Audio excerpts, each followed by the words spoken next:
Hello friends, तो आप लोगों का स्वागत है स्टडी विथ मी में। तो 14 जेपीएससी का रिजल्ट आ चुका है, आप लोग रिजल्ट देख चुके होंगे। और कट ऑफ तो आप लोगों को पता ही है कितना हाई गया है, या फिर कट ऑफ का पता ही नहीं है।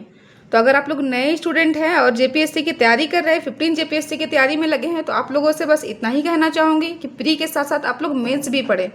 मेन्स की एक आंसर राइटिंग डेली ज़रूर करें। चलिए देखते हैं आज का हमारा टॉपिक क्या है। तो जेपीएससी सिलेबस के अकॉर्डिंग आज हम पॉलिटी पढ़ने वाले हैं, और पॉलिटी में जो आज का जो टॉपिक है हमारा, वो राज्य के नीति निर्देशक तत्व है। तो नीति निर्देशक तत्व से जितने तरह के क्वेश्चन बन सकते हैं वो इस क्वेश्चन में ऐड किया हुआ है। इससे आप लोगों को पूरा टॉपिक कवर हो जाएगा। तो चलिए देखते हैं क्वेश्चन। राज्य के नीति निर्देशक तत्वों का वर्गीकरण करते हुए उनके महत्व एवं आलोचनाओं की विवेचना कीजिए। तो एक क्वेश्चन में बहुत तरह के क्वेश्चन आपका कवर हो जाएगा। तो चलिए बढ़ते हैं आंसर की ओर। तो सबसे पहले जैसे हम भूमिका लिखेंगे, भारतीय संविधान के भाग 4 अनुच्छेद 36 से 51 में राज्य के नीति निर्देशक तत्वों का प्रावधान किया गया है।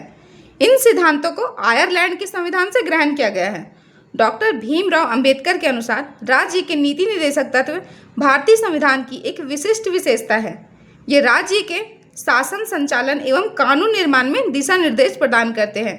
यद्यपि ये न्यायालय द्वारा परिवर्तनीय नहीं है, फिर भी कल्याणकारी राज्य की स्थापना एवं सामाजिक आर्थिक न्याय के उद्देश्य की प्राप्ति के लिए संविधान के मूल आधार माने जाते हैं। तो ये जो भूमिका था वो हमारा कवर हो गया है। चलिए आगे बढ़ते हैं। नीति निर्देशक तत्व का वर्गीकरण। तो डॉक्टर एमपी शर्मा ने राज्य के नीति निर्देशक तत्वों को उनके उद्देश्य एवं प्रकृति के आधार पर 3 भागों में वर्गीकृत किया है। इनके वर्गीकरण को निम्न रूप से समझा जा सकता है। तो देखिए इस तरह से समाजवादी सिद्धांत है, गांधीवादी सिद्धांत और उदार बौद्धिक सिद्धांत है। इस तरह से हम डायग्राम बनाए। आप लोग अपने अकॉर्डिंग जो आप लोगों को अच्छा लगे बना सकते हैं, या फिर इसे भी बना सकते हैं। चलिए आगे देखते हैं। समाजवादी सिद्धांत में हमारा क्या है। समाजवादी सिद्धांतों का उद्देश्य सामाजिक एवं आर्थिक न्याय की स्थापना कर एक कल्याणकारी राज्य का निर्माण करना है। इन सिद्धांतों के माध्यम से समाज के कमजोर एवं वंचित वर्गों के हितों की रक्षा तथा संसाधनों का न्याय संगत वितरण सुनिश्चित करने का प्रयास किया गया है। तो समाजवादी सिद्धांत में क्या हुआ आप लोग देख लिए। अब इसके अंतर्गत कौन कौन से अनुच्छेद आते हैं समाजवादी सिद्धांत के अंतर्गत, वो देख लीजिए। तो इसके जो प्रमुख अनुच्छेद है, अनुच्छेद 38 सामाजिक आर्थिक एवं राजनीतिक न्याय पर आधारित सामाजिक व्यवस्था की स्थापना।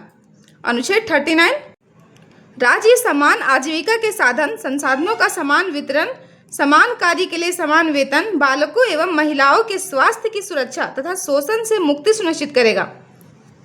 तो अनुच्छेद 39 का देखिए, यह 42वें संविधान संशोधन द्वारा संविधान में शामिल किया गया है। राज्य को निर्धनों के लिए समान न्याय एवं निःशुल्क विधिक सहायता उपलब्ध कराने का निर्देश है।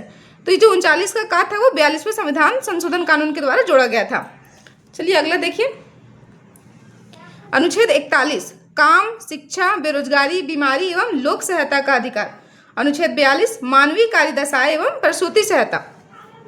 ये सारे सामाजिक सिद्धांत के अंतर्गत आता है, ठीक है ना, समाजवादी सिद्धांत के अंतर्गत। चलिए अगला देखिए। अनुच्छेद 43 निर्वाह योग्य मजदूरी एवं सम्मानजनक जीवन स्तर का अधिकार। अनुच्छेद 43 का यह 42वें संविधान संशोधन कानून के द्वारा जोड़ा गया है। उद्योगों के प्रबंधन में श्रमिकों की भागीदारी। अनुच्छेद 47 पोषण स्तर एवं जन स्वास्थ्य में सुधार। तो ये सारे अनुच्छेद जो थे समाजवादी सिद्धांत से संबंधित, वो इसको हम लोग लिख चुके हैं। अगला हमारा आता है गांधीवादी सिद्धांत। अब इसको देख लेते हैं। गांधीवादी सिद्धांत महात्मा गांधी के ग्राम स्वराज, ग्रामोद्योग, विकेंद्रीकरण तथा ग्रामीण विकास संबंधी विचारों पर आधारित है। इनका उद्देश्य आत्मनिर्भर ग्रामों एवं कमजोर वर्गों का उत्थान करना है। अब इसमें देखिए कौन कौन से अनुच्छेद है जो ग्राम से संबंधित है या गांधीवादी सिद्धांत से संबंधित है, वो इसके अंतर्गत आ जाएंगे। जैसे अनुच्छेद 40 राज्य को एक प्रभावशाली पंचायती राज संस्था की स्थापना और सत्ता के विकेंद्रीकरण का निर्देश है। अनुच्छेद 43 कुटीर एवं ग्रामोद्योग को प्रोत्साहन देना। अनुच्छेद 43 का बी सहकारी समितियों का संवर्धन। अनुच्छेद 46 अनुसूचित जाति, अनुसूचित जनजाति एवं कमजोर वर्गों के हितों की रक्षा करना। अनुच्छेद 47 मादक पदार्थों एवं नशीले पेयों के सेवन पर नियंत्रण। अनुच्छेद 48 कृषि एवं पशुपालन का विकास तथा गौवंश की सुरक्षा। तो चलिए अगला हमारा है उदार बौद्धिक सिद्धांत। उदार बौद्धिक सिद्धांत लोकतांत्रिक मूल्यों, न्यायपालिका की स्वतंत्रता, पर्यावरण संरक्षण तथा अंतर्राष्ट्रीय शांति एवं सहयोग को बढ़ावा देने पर बल देता है। तो इसमें कौन कौन सा अनुच्छेद वो देखेंगे। इसके प्रमुख अनुच्छेद जो उदार बौद्धिक सिद्धांत से संबंधित हो, तो इससे संबंधित देखिए कौन कौन सा अनुच्छेद है। अनुच्छेद 44 समान नागरिक संहिता, अनुच्छेद 45 प्रारंभिक बाल्यावस्था की देखभाल एवं शिक्षा, ये 46वें संविधान संशोधन के द्वारा जोड़ा गया था। अनुच्छेद 48 है हमारा कृषि का वैज्ञानिक आधुनिकरण। अनुच्छेद 48 का ए पर्यावरण, वन एवं वन्य जीवों का संरक्षण। अगला हमारा अनुच्छेद 49 राष्ट्रीय महत्व के स्मारकों एवं धरोहरों का संरक्षण। अनुच्छेद 50 देखिए न्यायपालिका एवं कार्यपालिका का पृथक्करण। अनुच्छेद 51 अंतर्राष्ट्रीय शांति एवं सुरक्षा को बढ़ावा देना। तो उदार बौद्धिक सिद्धांत से जो हमारे अनुच्छेद थे उनको भी हम लिख चुके हैं। हमारा तीनों ये हमारा जो था गांधीवादी सिद्धांत, समाजवादी सिद्धांत और उदार बौद्धिक सिद्धांत, ये हमारा कंप्लीट हो गया है। वर्गीकरण को हम देख चुके हैं, अब हम महत्व को देखेंगे। चलिए तो देखते हैं नीति निर्देशक तत्व के महत्व। तो नीति निर्देशक तत्व के महत्व। राज्य के नीति निर्देशक तत्व संविधान में उल्लिखित शासन के मार्गदर्शक सिद्धांत है। निर्देशक तत्व संविधान के जीवनदायी प्रावधान है। इनमें सामाजिक न्याय एवं कल्याणकारी राज्य की अवधारणा निहित है। यदि इनका प्रभावी ढंग से पालन किया जाए तो भारत एक वास्तविक कल्याणकारी राज्य का स्थापना कर सकता है। तो इनके महत्व को निम्न दृष्टिकोण से समझा जा सकता है। तो चलिए देखते हैं कौन कौन से महत्व है। नई सामाजिक व्यवस्था, न्यायपालिका के लिए मार्गदर्शक, शासन संचालन का मार्गदर्शन, प्रस्तावना के लिए आदर्शों की प्राप्ति और आर्थिक लोकतंत्र की स्थापना। तो चलिए पॉइंट्स को थोड़ा थोड़ा डिफाइन कर लेते हैं। नई सामाजिक व्यवस्था, निर्देशक तत्व सामाजिक एवं आर्थिक न्याय पर आधारित नई व्यवस्था की स्थापना का मार्ग प्रशस्त करती है। अगला है हमारा न्यायपालिका के लिए मार्गदर्शक। तो किसी कानून की संवैधानिक वैधता के निर्धारण में न्यायालय के लिए निर्देशक तत्व सहायक सिद्ध होती है। शासन संचालन का मार्गदर्शन, तो ये राज्य के सभी नीतियों एवं क्रियाकलापों के लिए मार्गदर्शक सिद्धांत है तथा अंतर्राष्ट्रीय मामलों में भी दिशा निर्देश प्रदान करती है। अगला हमारा क्या है, प्रस्तावना के आदर्शों की प्राप्ति। तो निर्देशक तत्व संविधान की प्रस्तावना में निहित न्याय, स्वतंत्रता, समानता एवं बंधुत्व के आदर्शों को साकार करने में महत्वपूर्ण भूमिका निभाती है। अगला हमारा है आर्थिक लोकतंत्र की स्थापना। तो निर्देशक तत्व की उपयोगिता को देखते हुए विभिन्न संवैधानिक संस्थाएं इन्हें उचित महत्व देती है। इनका अंतिम उद्देश्य देश में आर्थिक लोकतंत्र एवं कल्याणकारी राज्य की स्थापना करना है। तो इस तरह से हमारा जो महत्व था वो भी कंप्लीट हो गया। अब हम देखेंगे नीति निर्देशक तत्व की आलोचनाएं।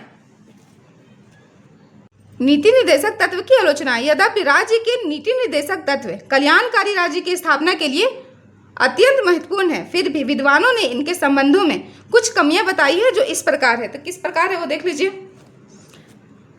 आलोचना, कानूनी बाध्यता का अभाव, अस्पष्ट एवं अव्यवस्थित, केवल नैतिक दायित्व और क्रियान्वयन में विलंब। सबसे पहले हम देखते हैं कानूनी बाध्यता का अभाव कैसे है। कानूनी बाध्यता का अभाव, आलोचकों का मानना है कि अनुच्छेद 37 के अनुसार राज्य के लिए डीपीएसपी को लागू करना कानूनी रूप से अनिवार्य नहीं है, इसीलिए इनका पालन राज्य की इच्छा पर निर्भर करता है। तो ये इनका आलोचना किया गया है। अगला देखिए, अस्पष्ट एवं अव्यवस्थित प्रावधान। तो विद्वानों के अनुसार कुछ निर्देशक तत्व स्पष्ट नहीं है तथा कुछ प्रावधानों में पुनरावृत्ति दिखाई देती है, जिससे इनका वर्गीकरण और क्रियान्वयन कठिन हो जाता है। अगला देखिए, केवल नैतिक दायित्व। कुछ संविधान विशेषज्ञों का कहना है कि निर्देशक तत्व केवल नैतिक दायित्व है, इनके उल्लंघन पर राज्य के विरुद्ध कोई कानूनी कार्रवाई नहीं की जा सकती। अगला है हमारा क्रियान्वयन में विलंब। तो आलोचकों के अनुसार अनेक निर्देशक तत्वों को लागू करने में लंबे समय तक विलंब हुआ है, जिससे इनके उद्देश्य पूर्ण रूप से प्राप्त नहीं हो सके। तो इस तरह से कुछ आलोचनाएं किया गया है इसका। अब हम देखेंगे निष्कर्ष की ओर। हमारा सारा क्वेश्चन कंप्लीट हो। तो वीडियो अच्छी लग रही है तो वीडियो को लाइक और चैनल को सब्सक्राइब जरूर कीजिए। और आप लोगों को और कौन से टॉपिक में दिक्कत है, कौन से पेपर में दिक्कत है, ये भी जरूर कमेंट करके बताइए, ताकि मैं उससे रिलेटेड वीडियो भी लेकर के आऊँ। चलिए देखते हैं निष्कर्ष। अतः स्पष्ट है कि राज्य के नीति निर्देशक तत्व कल्याणकारी राज्य की आधारशिला है। यद्यपि इनमें कुछ सीमाएं भी है, फिर भी सामाजिक न्याय एवं जन कल्याण की स्थापना में इनकी भूमिका अत्यंत महत्वपूर्ण है। तो इस तरह से हमारा क्वेश्चन आज का कंप्लीट हो गया। आप पूरे क्वेश्चन को देख सकते हैं। चलिए नेक्स्ट वीडियो में मिलते हैं नेक्स्ट टॉपिक के साथ, और वीडियो को लाइक और चैनल को सब्सक्राइब जरूर करें।